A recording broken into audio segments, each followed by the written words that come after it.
Bom dia! Começa agora mais uma edição do Bom Dia Baixada. Hoje é sexta-feira, 14 de dezembro, e vamos juntos até às 9 horas da manhã.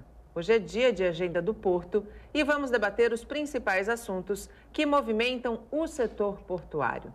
Para tratar de diversos temas, recebemos os consultores portuários Germane e Robson. Germane, seja muito bem-vinda ao nosso programa. Muito bom dia. Obrigada, Nathalie. É um prazer a gente estar aqui discutindo assuntos tão importantes para a nossa Baixada.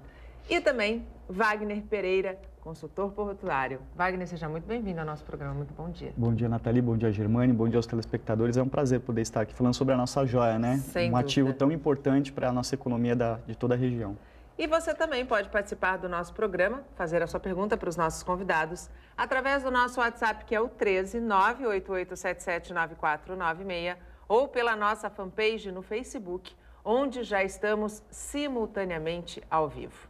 A Codesp prepara para os próximos dias a publicação, enfim, do edital do projeto, da contratação do projeto das obras da entrada da cidade que eles estavam falhando, né, até agora. Uma boa notícia? Sem dúvida nenhuma, afinal de contas, para a gente conseguir concretizar essa nova entrada de Santos, a gente tem que ter aí todos os players atuando, né? E é um projeto que vai, de fato, né, conseguir dirimir o problema todo que a gente tem, vai segregar, digamos, o movimento de carga, movimento de veículos particulares, então é extremamente importante, vai ter corredor de ônibus. Então, hoje existe um transtorno enorme em função da obra, o pessoal que entra, que mora fora, que está entrando, tem chegado... A temporada vai ser bem diferente por aqui, né? Então, e o pior é que a gente tem não só o pessoal que trabalha na cidade, sim, como a gente tem o turista, como a gente, sim, tem os cruzeiros, quer dizer, a gente tem um movimento muito grande de entrada. Então, quanto mais a gente conseguir acelerar e entregar essa obra, antes a gente vai conseguir ter os benefícios todos que ela vai trazer. É o fim de uma novela, né, Wagner? É o fim de uma novela. Para mim começa uma história agora, né? Porque olha só, isso é um projeto base, o intuito é tentar fazer isso numa parceria público-privada. Então eles estão tentando envolver a Ecovias, o que eu não acho ruim, porque a Ecovias é boa de obra. Exatamente. E já está envolvida na parte estadual do projeto, exatamente. Né? Então nada mais coerente do que você já deixar tudo na mão de um único ator para fazer a entrega. A minha preocupação é tempo. Porque a gente, como a Germane bem lembrou, a gente tem a temporada de cruzeiros aí que vai começar a todo vapor. Santos é um ponto escoador de todo esse volume de pessoas que vêm fazer essas viagens. A gente tem a temporada de escoamento de carga de grãos que vai começar também. Então, enfim, a gente tem uma série de grandes volumes de movimentação de carga e pessoas que vêm em direção ao litoral e que vão se beneficiar disso. Agora, precisa começar efetivamente. É só um projeto base, ainda não há o fechamento concreto de um contrato para iniciar essas obras, mas eu gostaria também de ressaltar que quanto mais cedo isso começar, melhor vai ser para todos nós. O investimento previsto para esse projeto base é de 10 milhões de reais. É recurso suficiente? Olha, na realidade, assim, a gente não tem muito como...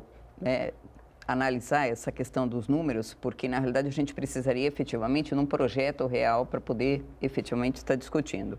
Eu acho que é um volume considerável e que a gente tem que efetivamente trabalhar para tentar adequar as necessidades dentro desse orçamento. Afinal de contas, esse valor já está definido. Então a gente tem que trabalhar para conseguir adequar e colocar todos os recursos que a gente necessita dentro desse orçamento. Eu acho que mais do que qualquer coisa a gente tem que pensar, Santos precisa desse acesso. Exatamente. Ele precisa, ele não pode mais viver no gargalo, porque é um ponto de gargalo. Ele não pode viver no gargalo. A gente está falando em tecnologia, está falando em fluidez, está falando em facilitação do comércio exterior. E a gente não consegue pensar na entrada do nosso porto, Então, como é que eu vou dar fluidez a essa carga? E não é só carga, quando a gente fala carga, a gente pensa em carga, né? A gente não pensa em passageiro. Sim. Só que a gente também tem a carga que fala. Claro. A gente também tem o passageiro. Recebemos o maior navio aí recentemente de São 5.400 passageiros, então assim, é um volume muito... E não é um navio que atraca, sim, são vários navios que atracam ao mesmo tempo. Então a gente tem um problema sério e que estava até discutindo o seguinte, esse passageiro que vem a Santos e enfrenta essa problemática toda de entrada, ele já vem muito ansioso, ele chega ao terminal muito estressado. Sim. Então, assim, se Santos quer ser um ponto de partida do turismo e que já se consolidou, eu acho que a gente tem que ter condições. Então, não só a gente tem que prestigiar a carga, que é o nosso maior movimento, mas a questão também dos passageiros. Até porque nós somos uma região turística e esse potencial não dá para ser deixado de lado. A gente sabe que turismo movimenta a economia e gera toda uma cadeia de empregos, de geração de renda. Sem dúvida. As pessoas da nossa região há muitos anos convivem com esse dilema, né? Santos é porto, Santos é indústria ou Santos é turismo? Para mim, Santos tem que ser tudo o possível e imaginário para que a região possa usufruir de todos os benefícios financeiros de explorar cada um desses nichos. O que eu acho esses 10 milhões, como a Germani bem disse, não dá para a gente mensurar, mas é um valor pré-determinado, acredito que tem uma base técnica para isso. E demorou muito, né? E demorou muito para se fechar o projeto Exatamente. base. Né? Então, eu acredito que esse é um valor suficiente. Agora, precisa efetivamente ter um envolvimento um pouco maior da cidade. Acredito que o nosso prefeito tem que fazer um lobby mais forte, juntar com os deputados que foram eleitos da região e buscar logo essa parceria, tirar da frente os entraves jurídicos e burocráticos que nós sabemos que existem. E eles são os principais porque... Eles são os mais problemáticos. Exatamente, aliás, né? Porque uma parceria público-privada com a Ecovias, também nesse segmento da entrada da cidade, pode trazer um problema jurídico e o Ministério Público pode estar em cima. Então, eu acho que todos os atores têm que se conversar muito bem e quanto mais cedo eles sentarem na mesa para falar, mais rápido nós vamos ter uma definição e já começar a botar esse dinheiro para o investimento. A Germani usou um termo, eu acho, muito adequado, que é a questão da importância da segregação. Sim, né? sim. E quando a gente fala da segregação, a gente pensa diretamente na relação porto-cidade. Sem dúvida. Né? Porque a gente está falando de carga, a gente está falando de turismo, mas a gente não pode esquecer que aqui existem pessoas que moram na cidade e que têm com o porto uma relação muito conflituosa, né? Sim, com certeza. E a questão, inclusive, que eu falei da faixa exclusiva de ônibus, também visa atender essa população que mora fora e trabalha e que hoje vem sofrendo bastante, principalmente por causa da questão da obra. Então, assim, a gente tem que ter esse... E mesmo muita gente de São Paulo, por incrível que pareça, vem a Santos e trabalha em Santos. Sim. Né? Então, o que antes a gente tinha o fluxo inverso, né? O pessoal morava aqui e trabalhava em São Paulo, hoje a gente tem o inverso, inclusive estudo. Tem muito estudante que vem a Santos. Então, a gente tem efetivamente um volume de transação aí muito grande de carga passageiros que a gente precisa dinamizar. Essa questão da segregação, ela é importante, porque aí não existe o conflito. Sim. A carga não conflita com o veículo particular, não conflita com o transporte público. E outra coisa que precisa ser analisado também, aproveitando essa questão desse movimento dos cruzeiros, que a gente até comentou, tentar estabelecer roteiros para que esse público passe por dentro da cidade e veja um pouco das nossas belezas, porque esse público, ele só usa a cidade para embarcar e para desembarcar, mas ele não gasta na cidade. Então, também a gente tem que trabalhar e a prefeitura tem que se conscientizar o seguinte, o que ela quer desenvolver na Baixada? Ela quer desenvolver só o porto ou ela quer desenvolver o turismo?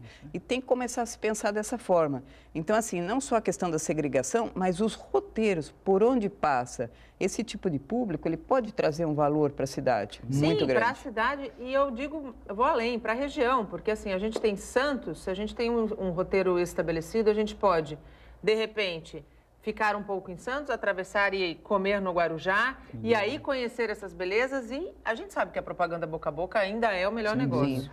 A pessoa que chega à nossa região, ela perder 40, 50 minutos somente na entrada da cidade. É um absurdo. Depois ela perder mais 25 minutos no deslocamento. Olha quanto tempo útil a gente poderia ter numa visitação da Bolsa do Café. Claro. Talvez visitando a nossa orla, parando para fazer um lanche. Enfim, são vários pontos que podem ser bem trabalhados. A Germani bem coloca a questão da prefeitura estar envolvida, porque ela precisa criar um plano para isso.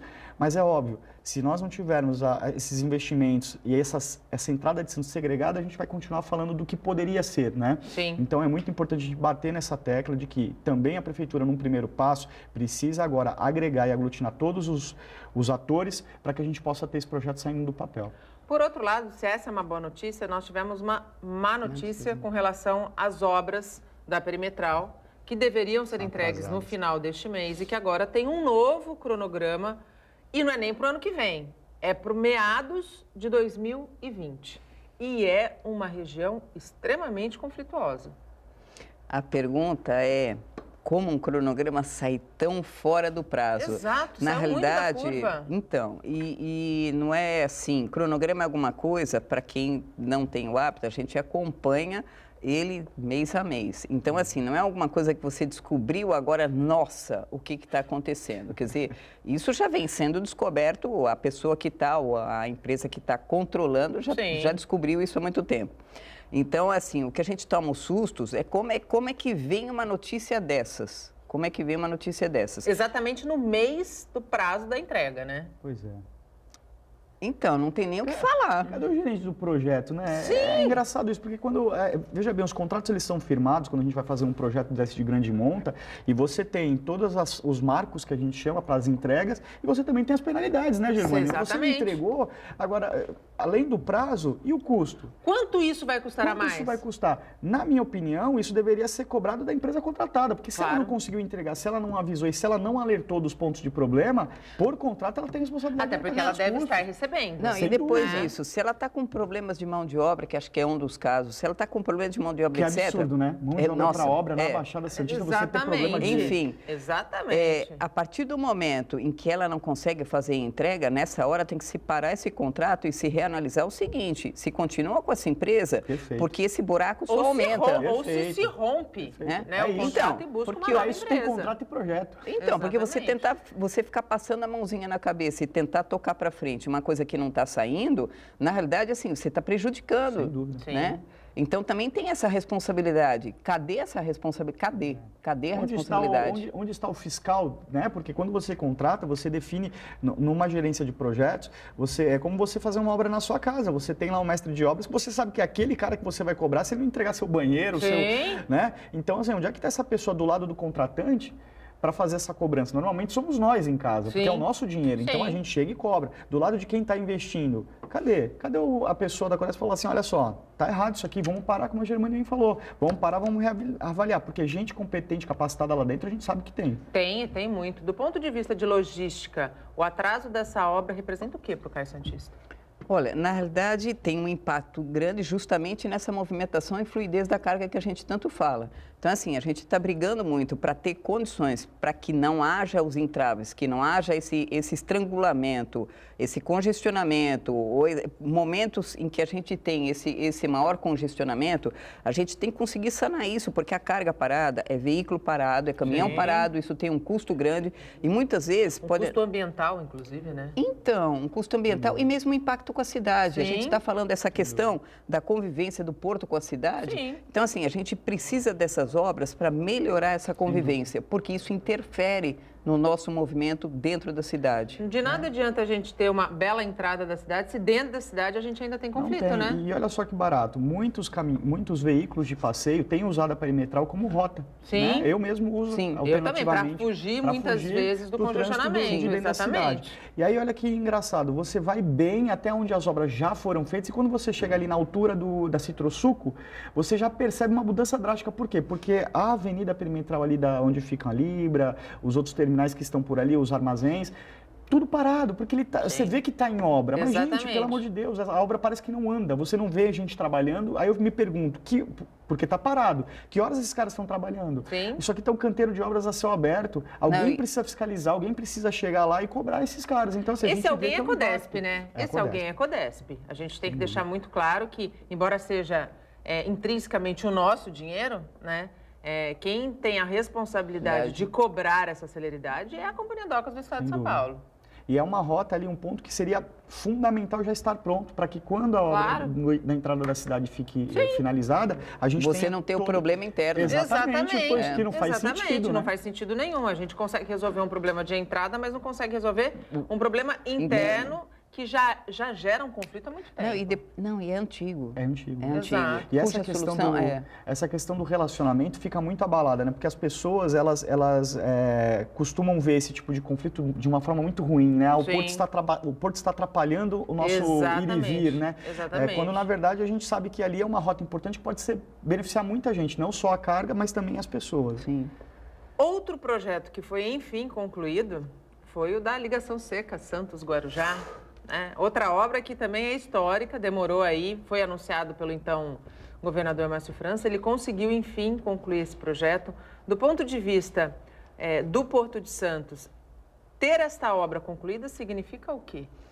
Veja, só para o público telespectador entender, hoje tem muita carga que migra dos terminais da margem esquerda para a margem direita e vice-versa.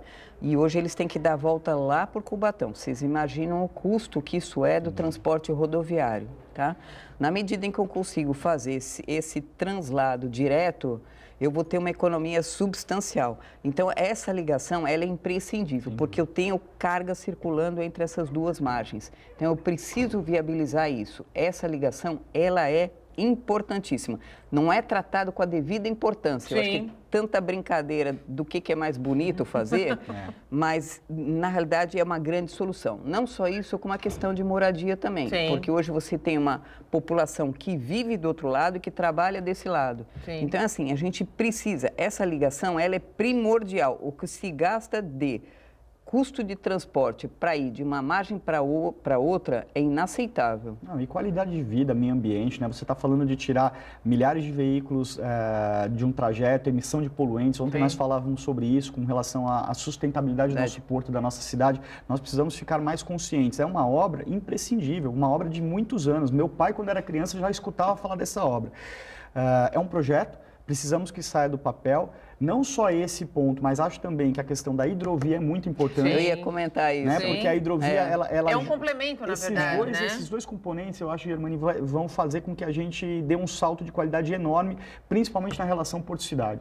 E a gente teve ontem, inclusive, existe uma frente parlamentar liderada pelo deputado Paulo Corrêa, que esteve numa audiência pública na Câmara de Vereadores para tratar desses problemas que diretamente afetam milhares de usuários que usam a travessia de Balsas, Santos-Guarujá, e a gente sabe que essa ligação seca, ela vai permitir uma melhor distribuição desse fluxo, né? Sem dúvida nenhuma. É assim, aí a gente está falando da população propriamente dita, porque é veículo particular. Sim. Agora, é assim, o impacto eu vejo até maior é a questão da carga, porque tem um impacto muito grande no custo.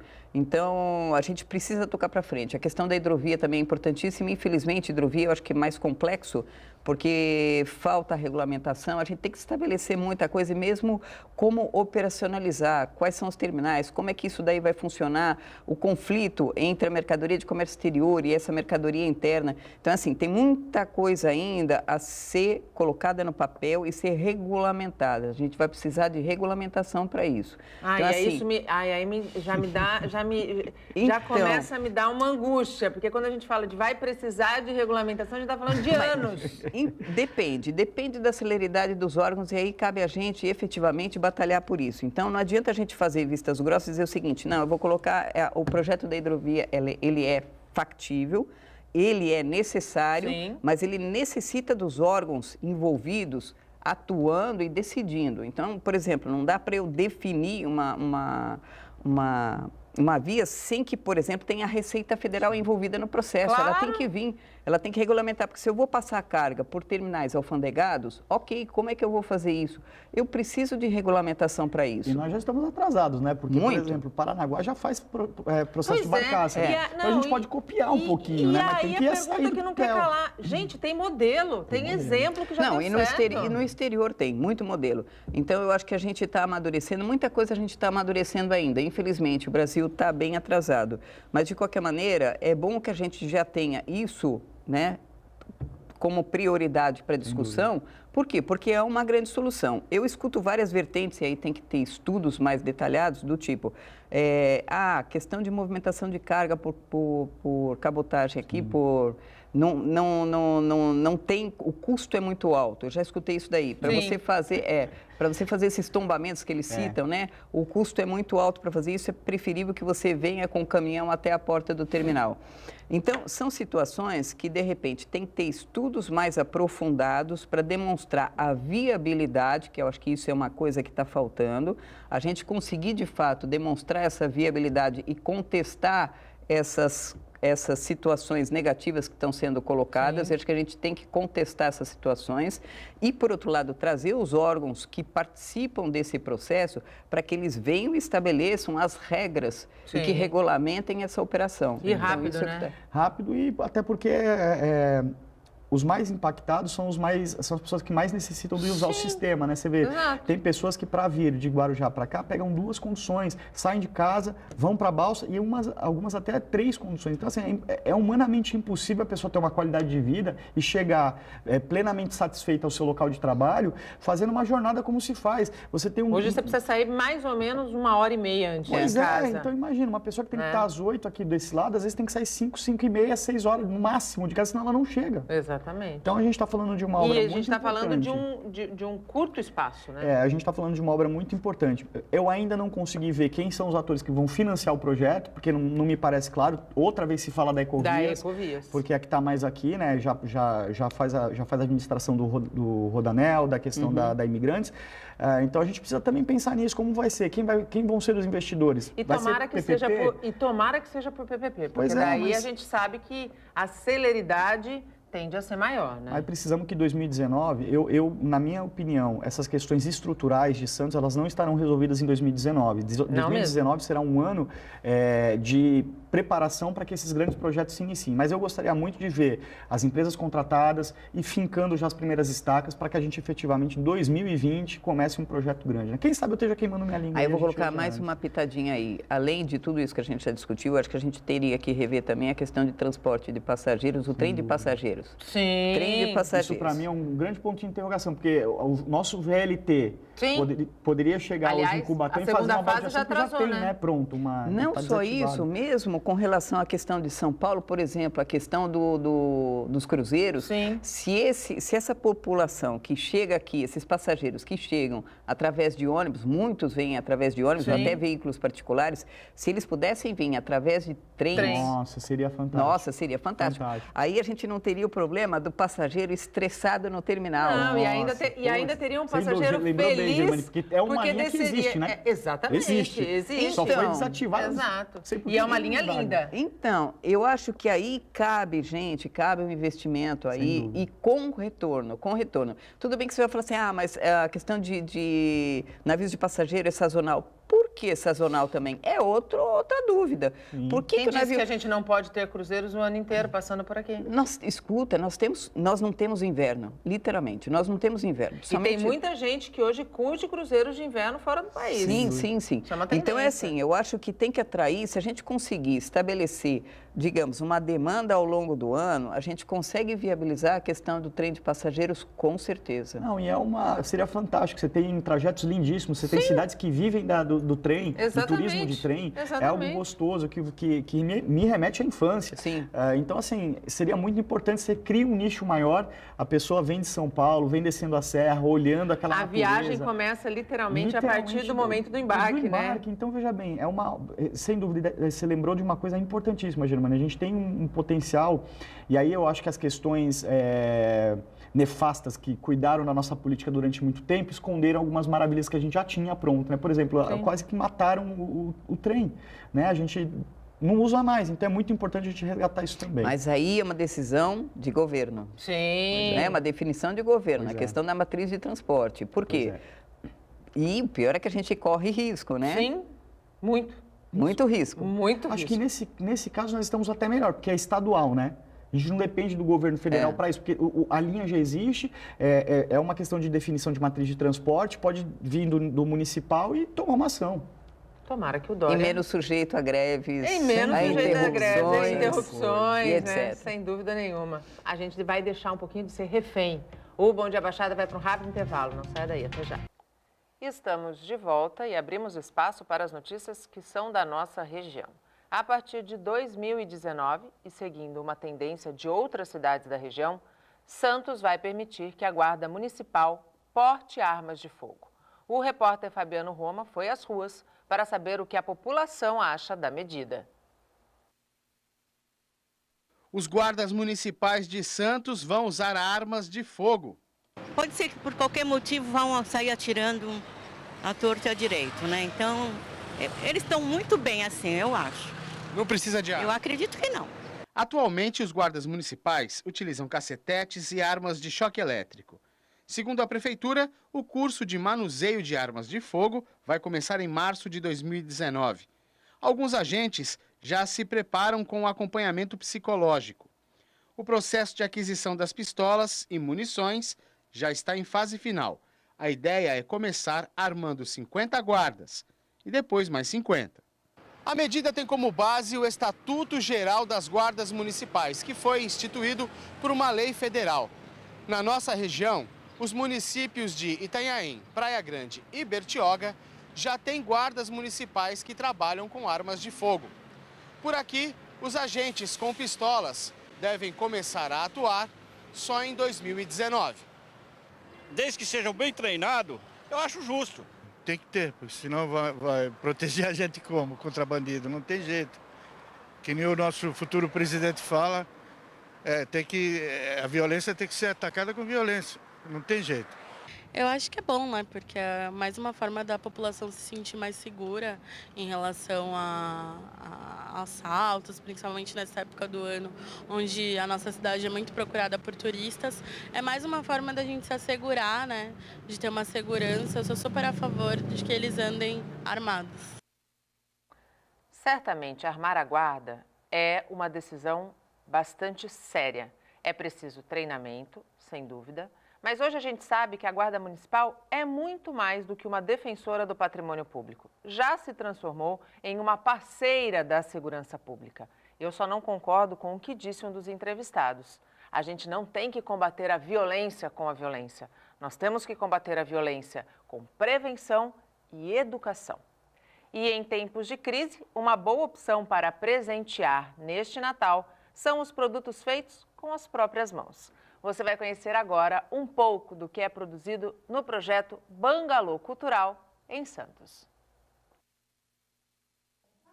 Ervas, óleo vegetal, sal grosso, tudo foi triturado. Em poucos segundos ficou pronto um esfoliante corporal com hidratante. Marina experimentou e... Aprovadíssimo, realmente muito gostoso, a pele ficou bem agradável e cheirosa. Realmente adorei. Nesta outra sala, oficina de bonecas Abayomi, que eram feitas nos navios que traziam africanos para as Américas. Elas rasgavam as suas saias e confeccionavam essas bonecas. E em cada nó dessas bonecas era colocado aí a sua intenção, né? Tanto é que o Abayomi, quando se traduz, é um encontro precioso. Para confeccionar a pequena boneca, nada de costura ou cola. Bastam nós nos pedaços de pano e um toque pessoal para transformar restos de tecido em arte. Porque você vai ver uma diferença de bonecas, uma diferença de sentimentos, e a gente traz com essas bonecas essa cultura. A gente consegue resgatar isso de uma maneira tão simples. Depois do que você aprendeu aqui, o que você pretende fazer? Passar esse ensinamento para frente, com certeza. Estes são alguns exemplos de que, em tempos de crise, é possível dar presentes de Natal com poucos gastos. É só colocar a mão na massa, como fazem alunos e professores do Bangalô Cultural em Santos. A ideia é chamar a atenção exatamente das técnicas muito simples, com pequenos materiais que você tem em casa, reutilizar e sair com um presente de final de ano. Comprar do pequeno é sempre uma ótima opção. O empreendedorismo, nesse tempo de crise, foi o que alavancou a nossa economia, sem dúvida nenhuma. O Bangalô Cultural fica na rua Álvaro Alvim, 145, no bairro do Embaré, em Santos. E voltamos com os nossos convidados. Hoje recebemos para o Agenda do Porto os consultores portuários Germani Robson e Wagner Pereira. Dá tempo de você participar e interagir com os nossos convidados pelo nosso WhatsApp, que está aí na tela, ou pela nossa fanpage no Facebook, onde já estamos simultaneamente ao vivo. Vamos usar esse bloco para falar um pouquinho da dragagem? Finalmente foi dito, foi esclarecido e definido que nós teremos uma prorrogação do contrato. Isso traz uma certa tranquilidade? Sim, sim. Inclusive, o que já havia sendo conversado no setor, acredito que essa questão da dragagem já é um assunto resolvido. Eu acho que todos aqueles dilemas que a gente passou, né, aquelas discussões, foi mais de ano discutindo o problema da dragagem, eu acho que hoje a gente está com isso equacionado. Vocês acreditam, Wagner, que em 2019 a gente possa retomar aquele grupo de trabalho que discutiu um novo modelo para a gestão do serviço? É a hora, né? A gente está num momento muito importante, tem uma transição de governo. A gente sabe que vai ser criado um super ministério da infraestrutura que vai agregar assuntos da nossa logística. Então, esse grupo pronto, assim como outros grupos que nós temos, tratando de assuntos importantes como a segurança, a questão dos acidentes e prevenções, a gente precisaria que eles começassem, por intermédio dos deputados e dos senadores que foram eleitos, que são representantes da nossa região, a ter contato com esse grupo de transição para já poder levar essas pautas. Eu acredito que quanto mais cedo a gente puder levar isso, mais cedo vem um planejamento a nível federal e isso pode ser permeado. Com relação à questão da dragagem, me assusta ainda um pouco, a gente está falando de uma prorrogação, né? Pelo menos a gente fica tranquilo, como a Germani colocou, porque a gente sabe que não vai parar. Não vai ter problema. Já tem uma linha definida, né? Mas ainda não é o ideal. Eu vi uma reportagem onde um especialista, um engenheiro, falava a respeito da questão da nossa dragagem, quanto é difícil, né? Ele disse que a gente enxugava gelo. Sim. E eu acho que ele tem razão, porque nós precisaríamos, como a gente está numa região complexa, até para a gente poder efetivamente implementar amanhã ou depois a hidrovia, a gente precisava ter um projeto de maior monta para criar o que ele chama de escadas de acesso, para que a gente possa fazer obras nesse sentido, como existem as obras de transposição, e evitar esses problemas. O que ajudaria bastante também até essa questão do calado, né? Por isso que a iniciativa privada é tão importante nesse processo. Não, e aí o que o Wagner falou, a gente tem aí uma transição de governo que eu acho que vem com outra filosofia, e aí esses problemas todos que a gente tinha, provavelmente a gente vai estar rediscutindo eles, muita coisa vai passar para a mão da iniciativa privada. Tomara. Né? E aí sim a gente tem uma solução talvez definitiva do problema.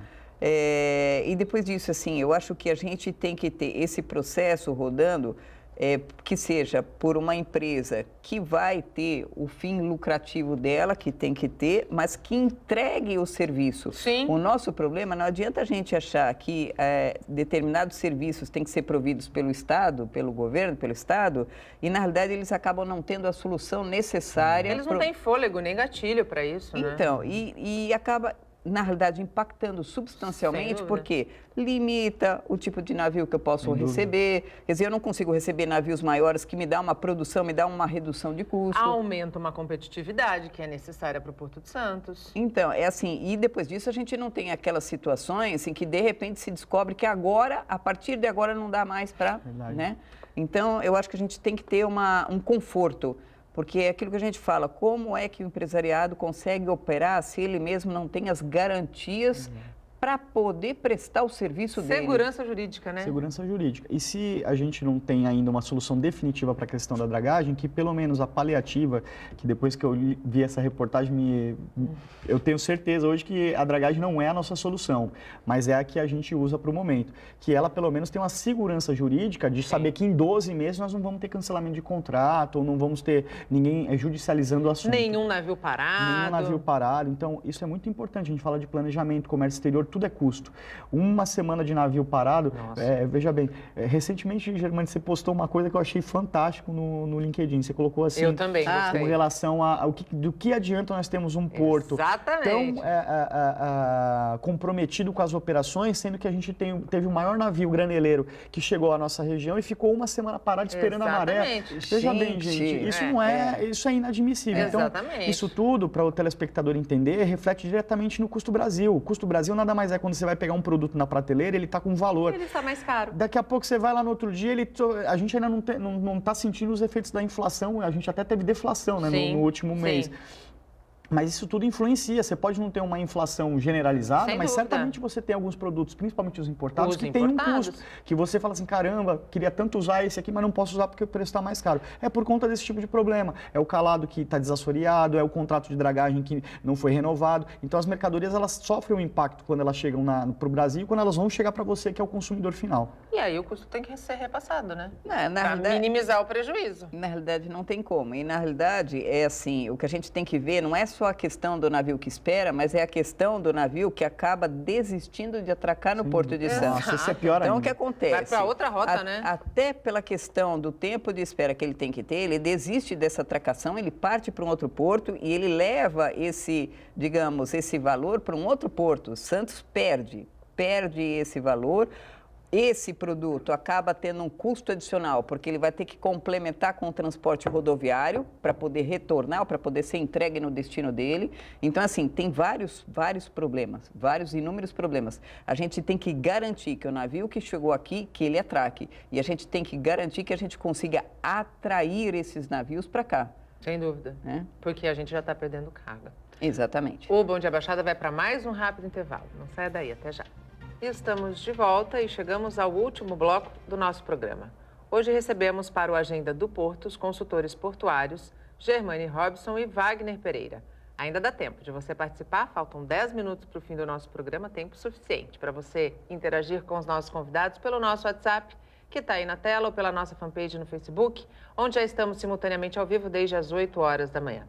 Vamos falar um pouquinho do que pode acontecer a partir de 1º de janeiro na Codesp?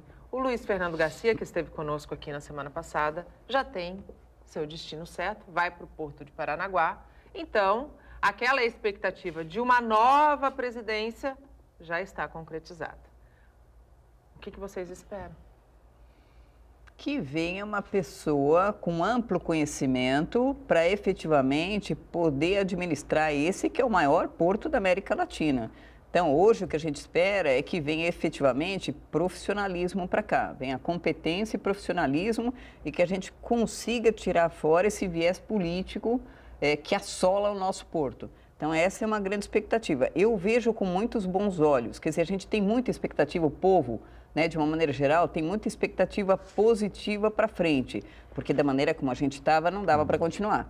Então, assim, a gente tem o que é mais preocupante é que a gente não se frustre ao longo de 2019. Sim. Então, é assim, a gente já teve muita frustração, a carga está muito grande. A gente já veio com uma frustração muito grande, com uma crise imensa. Então, está na hora da gente parar com as frustrações e da gente ter alegrias. Então, assim, eu vejo positivo, eu acredito que esse governo está com digamos, uma determinação muito grande de reativar o nosso Brasil. E nessa linha eu espero efetivamente que nós tenhamos um excelente administrador. Técnico, né? Meritocracia e não politicagem. Sem dúvida, nós temos técnicos de carreira dentro da própria Codesp, acho que nunca se apostou, quem sabe, uma possibilidade. E nós comentamos aqui quando o Luiz chegou, né, a questão do que ele faria, né? Era muito pouco tempo, a gente não tinha muito as pistas, mas eu acho que o recado foi dado. Sim. Nessa linha do que a Germane falou da esperança, da gente voltar a ser sério, a ser visto como sério. O grande trabalho dele foi a questão gestão, né? Ele tirou ali, ele chegou, tirou as pessoas que faziam parte da gestão anterior, que eram infelizmente comprometidas com um esquema que está sendo investigado. Eu não sei se são culpados ou não, quem vai dizer isso é a justiça, mas o recado foi dado para o mercado. Então, esse é um ponto muito importante que nós temos que valorizar. E, na contrapartida, a questão de, sim, a gente ter uma pessoa que seja ampla conhecedora da nossa questão de porto. Nós temos nomes fantásticos aí no mercado, pessoas que já, inclusive, alguns que já estão se aposentando, né, Germane, que poderiam estar assumindo isso, ou mesmo dentro da Codesp, mas que a decisão ela não seja mais tomada de forma política e sim técnica. Isso é o que eu espero e o que eu desejo para a próxima administração da Codesp. Na verdade, o Porto de Paranaguá deu o recado, né? Ao levar o Luiz Fernando Garcia, que é um técnico de carreira para a administração da presidência, eles mostram que é possível e que é necessário uma pessoa que de fato entenda das necessidades e dos viés que existem no setor, né? Sem dúvida. Você pode administrar sua empresa de duas formas, né? Você pode ter um técnico extremamente competente que vai levar a sua empresa sustentavelmente a uma direção. Você pode ter um gestor, que é o caso dele, e que passou um recado muito importante para a nossa região quando ele chega e desmonta, né, um esquema e ele ainda reduziu custos. Ele fez uma série de coisas interessantes que era o necessário para a Codesp poder agora dar um próximo passo. Esse novo administrador vai ter algumas coisas melhores do que ele, por exemplo, teve em mãos, e ele está levando isso também para Paranaguá. Eu acho que o recado está sendo espalhado. O novo gestor, ele recebe também todo um relatório sobre a situação da Codesp, obviamente que ele entra com os olhos bem abertos, é diferente da pessoa que está assumindo e desconhece o que está acontecendo. Então, isso é uma grande vantagem. Então, ele entra já sabendo exatamente a situação da companhia e as necessidades, as carências e a própria infraestrutura, a necessidade que a gente tem da própria região. Então, assim, ele tem um panorama real do que precisa ser feito com orientações. E cabe ele poder, efetivamente, com a capacidade dele, poder administrar o que vem por aí. Em 2019, vocês acreditam que a regionalização, estadualização do nosso porto domine os debates? O que a gente vai discutir? Que a gente discute, digamos, vamos colocar 3 coisas aí. Tanto faz regionalização, estadualização, nós estamos falando um pouquinho do mesmo em instâncias diferentes. Mas e que tal a gente falar na privatização? Que também é outro, né? Que é o que eu acredito que é o caminho que vai ser seguido. É outro modelo que está sendo discutido. A gente, para os que são os mais antigos, a gente já teve uma companhia Docas, né? Sim, privatizada. E que trabalhava na excelência na época, digamos, o que eram os recursos da época, a companhia Docas trabalhava na excelência. Infelizmente, a Codesp trouxe muita coisa, mas trouxe também aquele viés burocrático. E um passivo, né? Exatamente, o passivo, mas trouxe aquele viés burocrático, aquilo que a companhia Docas de Santos não era, se transformou. Né? Então, eu vejo com muito bons olhos que a gente volte a tratar de forma privada, né, a administração do porto. Obviamente que com todos os órgãos envolvidos, etc. Participando do processo de forma ativa. Vou lembrar aqui as palavras do Maxwell Rodrigues, né, que fala sempre, olha, o governo ele tem que fiscalizar, né, e legislar. Agora, executar efetivamente não é a prerrogativa do governo, porque quando ele estica o braço, fica tudo mais difícil, tudo mais longe. Quando ele estica o braço, descobre a perna. Exatamente. Né? Então, assim, eu acho que existem modelos interessantes. Eu realmente não acredito que, até por conta de uma série de leis que teriam que ser mudadas, acho que com uma canetada só privatizar seria muito mais fácil. Aliás, o presidente eleito, ele já sinaliza, né, para privatização de companhias Docas, entre elas a Codesp. É o melhor modelo, né? É o melhor modelo para a nossa região. Se não virar um porto regional, que vire um porto privado para que a gente possa ter decisões mais céleres, porque a gente tem expertise aqui para fazer isso, né? A gente vê que, por exemplo, com todas as dificuldades que nós temos, os terminais são ótimos operadores. Esse que é o problema, os terminais são ótimos, mas o resto, o entorno, a administração não funciona. Então, tem que estar no mesmo nível. Os terminais são o quê? Privados. Exato. Né? Então, eu acho que, assim, para a gente conseguir ter o mesmo nível de celeridade, aí o problema da máquina pública, que ela não tem essa celeridade, para a gente ter o mesmo nível de celeridade, o ideal seria a privatização. Sem dúvida nenhuma. Infelizmente, o nosso tempo acabou, passou muito rápido também, eu estou com 2 experts no assunto, foi ótimo ter vocês aqui. Gostaria de fazer todas as sextas-feiras com Germane e com Wagner Pereira. Fica tudo muito mais fácil de fluir. Germane, muito obrigada pela tua participação aqui conosco. De nada, foi um prazer enorme. Aproveito para o nosso público para desejar um Feliz Natal, que agora a gente volta só depois do Natal, e que efetivamente todo mundo tenha muita paz, saúde e que 2019 seja um ano de realizações. Realizações. Wagner, muito obrigado pela tua participação, viu, aqui conosco. Eu que agradeço, Nathalie. Germane, é sempre um prazer poder estar aqui na bancada, também desejando um Feliz Natal para todo mundo.